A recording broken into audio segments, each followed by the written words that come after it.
In this video, we're going to be comparing the Galaxy A35 and the Galaxy A55. Stay tuned.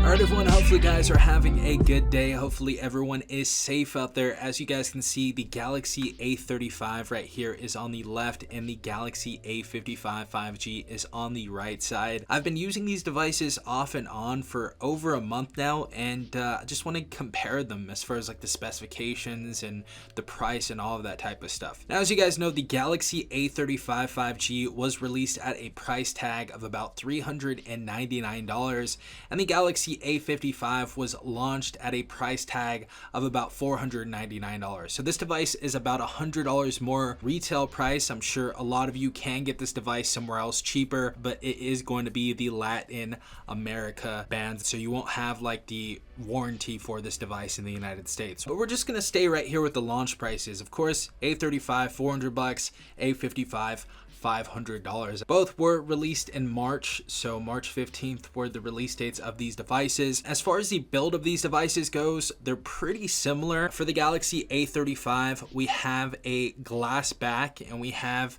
Victus Gorilla Glass on the front. I believe it's Gorilla Glass Victus 2, so it's a very, very nice premium build on the Galaxy A35 still. However, we do have a plastic chassis on the outside, so it makes it feel a little less expensive. I don't think a lot of people will even notice.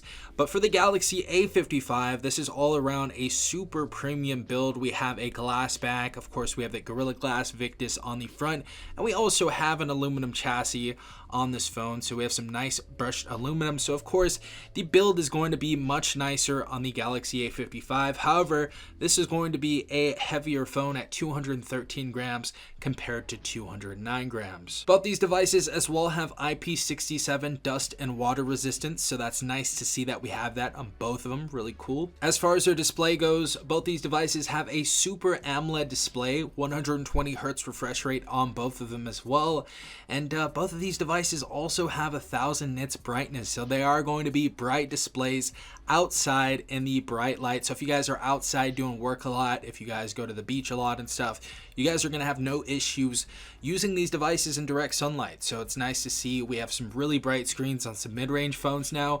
The difference in displays on these phones is that the Galaxy A55 actually is capable of HDR. So if you guys have a Netflix subscription that supports HDR, or you guys watch HDR videos, this is going to be supporting that. So that's what HDR entails with the Galaxy A55 for most people. I don't think you guys are even watching HDR content, but it's always nice to have it. As far as our screen size and our phone size, both these devices are 6.6 inches. So they are both the same size. We both have always on displays as well. So for the most part, the only thing the A55 has over the A35 is that HDR capability. Now here's where a lot of stuff changes. The platform on these devices. First and foremost, both these devices have Android 14 One UI 6.1. We're not going to have any of the crazy new artificial intelligence features. Those are actually saved for the S series devices. So if you guys want stuff like live transcribe or translate, or certain things like circle to Google, those are going to be on the S series devices. So these devices don't have them, but overall this is a very polished UI. I think Samsung is one of my favorite UIs, or One UI is one of my favorite operating systems. I really haven't had any issues as far as like the day-to-day task goes. So I think both of these are pretty much the same. Now, when we get into our processors, both these devices are going to have in-house Samsung processors. So the Galaxy A35 5G is going to have an Exynos 1380. And of course, the bigger brother, the Galaxy A55, the device we were supposed to get to replace the A35, has the Exynos 1480. Now on paper and in real life, the Galaxy A55 of course is going to have the better processor. It seems like video games like Genshin Impact and day-to-day tasks run better on this. It's not like it crazily outshines the A35, but it's definitely going to be a better running phone and more efficient. As far as the key differences go between the A55 and the A35 when it comes to the 1480 compared to the 1380, the 1480 is going to have have a higher GPU frequency, so we're going to have a 37% higher GPU frequency. It's also going to have a smaller size transistor, so we have 4 versus 5 nanometers. It also gives us a better score on our Antutu benchmark, so we get 723,000 compared to 593,000. The Exynos 1480 was also announced 1 year and 1 month later, so this is going to have a newer processor than the A35's processor. And of course, we have a 15% higher CPU clock speed with a score of 2,750 versus 2,400. So of course, the processor on paper is going to be better than the Galaxy A35, but for the most part, I feel like most people wouldn't even notice, especially if you're not playing super graphic intensive games like Genshin Impact or super crazy action RPGs like that. I feel like most people are going to be totally fine. The Exynos 1380 is totally fine on the Galaxy A35. And for most things like day-to-day tasks, I haven't seen glitches or hiccups on both of these devices, so it's honestly been a decent experience so far. Both devices can expand memory via micro SD card. We also have different options for both these devices. We have a 128 gigabyte of storage option. We also have a 256 gigabyte of storage option, and we also have a 6, 8, or 12 gigabyte of RAM option on both these devices. So both have the same storage and RAM options. Now getting into the good stuff, getting into the cameras on here. So first and foremost, the Galaxy A35 5G is going to have a main 50 megapixel wide angle camera. Our secondary is going to be an 8 megapixel ultra wide, and our third is going to be a 5 megapixel macro. This is obviously capable of LED flash and HDR, and our video is going to be 4K 30 frames per second or 1080p 30 and 60 frames per second. And as far as our front facing camera, we have a 13 megapixel wide angle shooter capable of 4K at 30 frames per second or 1080p at 30 frames per second. Going over to the Galaxy A55, our main camera is going to be a 50 megapixel wide angle camera. Our secondary is going to be a 12 megapixel ultra wide, and our third is going to be a 5 megapixel macro, also capable of LED flash and HDR, of course. And we can either shoot at 4K 30 frames per second, 60 frames per second, or 1080p at 30 or 60 frames per second. And on the front right here, we have a higher megapixel count as well on the Galaxy A35. So we have 32 megapixels on this front facing camera compared to the A35's 13 megapixels. So we can also shoot at 4K 30 frames per second and either 1080p 30 or 60 frames per second. So which camera is better? We're gonna go over some photo samples right now, and I'll let you guys decide in the comment section down below, but I think this surprised me the most about these phones.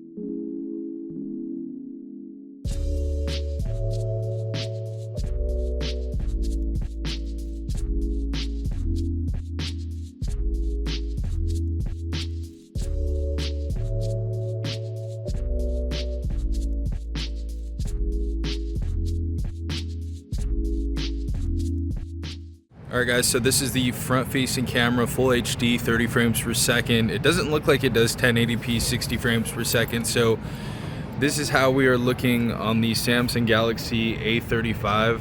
Honestly, they've made some really big improvements compared to last year's A30 devices, and of course, if you guys saw my A15 video, it looks a lot different from the A14, so they're doing a lot of work on the sensors and the software and stuff, so it looks pretty good so far. Alright guys, so this is the front facing camera, 30 frames per second, 1080p, a loud train with this little horn going on right now. But this is the Galaxy A55, 1080p, 30 frames per second. Let me know what you guys think. Now we have UHD or 4K at 30 frames per second. And this is how it is looking. We're gonna go ahead and walk around, but this is looking quite nice, honestly. For people that want to vlog or do stuff like that, you guys can go ahead and do this on one of these cameras. This is mid-range phone now, kind of looking like a flagship device. So is this how it looks? Looking nice, looking nice. Of course, UHD 30 frames per second right here. This is how that looks. 4K 30 frames per second. I think it's looking quite nice.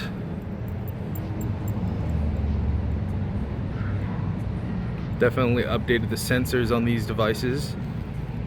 And then of course this is full HD 30 frames per second on the Galaxy A35 right here. Got some clouds rolling in here in Southern California, so gonna have a light drizzle or whatever later. But this is 1080p 30 frames per second. Of course, going to the rear facing camera on the Galaxy A55, running 1080p 30 frames per second. Got a little 3.5 times zoom right there. Very, very stable. 0.5 times zoom, so we have a wide angle mode that we can go and use on here. Zoom. Looking good. And this is now 1080p 60 frames per second. This is how it is looking on the Galaxy A35. I apologize for having to reference the phone every single time. It's just easier for me in edit when all of these videos look the same.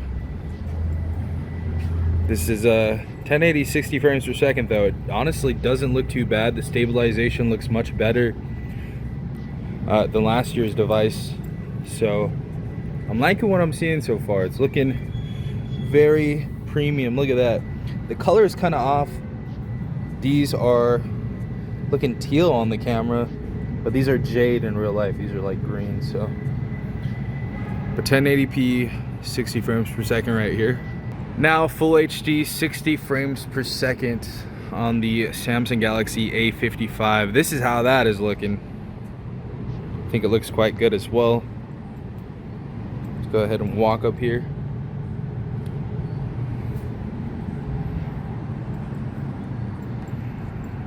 Got the chocolate bash.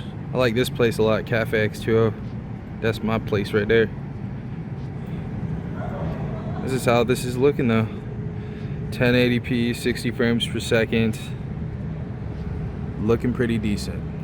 Of course, we have UHD 30 frames per second. We do not have 60 frames per second on the A35 right here. So this is how it's looking for UHD 30 frames per second. Let's go up here again. We're getting some good detail and some good lighting and stuff like that. So I'm surprised with the A35. I'm liking this phone so far. It's kind of a little pocket power right here for 400 bucks, or a little bit under 400 bucks at some places. This is 4K 8 times zoom, 5 times zoom. I'm really impressed with the stabilization so far though. It's looking decent. And as for UHD on the Galaxy A55, this is what you can expect. UHD 4K. Let's go and zoom in a little bit. It's looking closer and closer to a flagship phone every single year with the A50 series and A30 series. Very much surprised me. There's a huge jump on the A15, but the Galaxy A55 4K only goes up to 30 frames per second. We're not going to be going up to 60 frames per second or whatever, but this is how this looks for 4K at 30 frames per second. Alright guys, so you have seen the photos and you have seen the videos on these devices. All in all, I think the video is pretty much the same. I think the stability may be a tiny bit better on the Galaxy A55, but honestly not too much better. I feel like the colors and the clarity and everything and the sharpness looked really good on both of them, and even the stability on the A35 for video, even the 60 frames per second video, looked really good. So I think for the video on here, it's kind of hard to say. It's kind of hard to say which video looked better. Let me know in the comment section down below. Now, same thing with the photos on here. I feel like the Galaxy A55 was a bit more true to life with the pictures that we took, but they also looked a little bit more washed out for some reason. The A35 had a little bit more contrast in its photos, and I felt like that looked a bit better for whatever reason. But let me know in the comment section down below what photos and what videos looked better. I honestly think the photos looked better on the A35. I think that contrast looked a bit better, even though the Galaxy A55 had the more true to life colors, and you can really see it shine when you guys see the reds in it. The reds look more true to life on here, and the reds on the A35 look a little bit more orange for some reason. But overall, I feel like these cameras are kind of matched, and they're both really, really decent. Also, both these devices have stereo speakers. Both these devices are missing a 3.5mm headphone jack. Both these devices have a in-display fingerprint sensor that works pretty decently. We also have a 5,000 milliamp battery on both these devices as well. And our top charging rate is going to be 25 watt fast charging on both these devices, so no wireless charging either. And as far as our colors go, both these devices, you can either get them in awesome ice blue, awesome lilac, the color that you see right here, or awesome navy. I believe the Galaxy A55 does have a lemon option as well though. So that was my comparison of the Galaxy A35 versus the Galaxy A55. Of course, the A55 is going to be about $100 more. And if you guys are thinking about getting the Galaxy A55 and you're in the United States, I would definitely recommend just going with the OnePlus 12R. You're going to get more bang for buck in that phone. You're also going to get a charger inside the box, which is something that we don't see right here. We also have a Snapdragon 8 Gen 2 processor inside that phone, so a much better processor than the Exynos 1480. Also 100 watt charging and a better display and a ton of other stuff that just outshines the Galaxy A55. Now, which one is the better deal as far as like a mid-range phone goes? Now, I'm going to be going with launch prices. The Galaxy A55 was $499 and the A35 was $399. If you're wanting to get a phone for around $500, go with the OnePlus 12R like I said before. But if you guys are wanting a lower end mid-range device, go with the Galaxy A35 5G. It pretty much does the same stuff the Galaxy A55 does. I feel like the only thing that this does better is it performs a tiny bit better. The processor is newer, so it's going to be a more powerful chipset in there. But that's pretty much it for the most part. I feel like most people won't be able to even notice. So I feel like the winner of this competition, honestly, is the Galaxy A35 5G. I just feel like this device launched at such a high price. It definitely does not deserve a $499 price tag. But let me know what you guys think in the comment section down below. Hopefully you guys enjoyed this video. If you did, go ahead and drop a like, hit that subscribe button, and hit the notification bell if you guys want to be notified every time I upload a new video. This has been Safon from TechRight. Peace out, Tech Gang.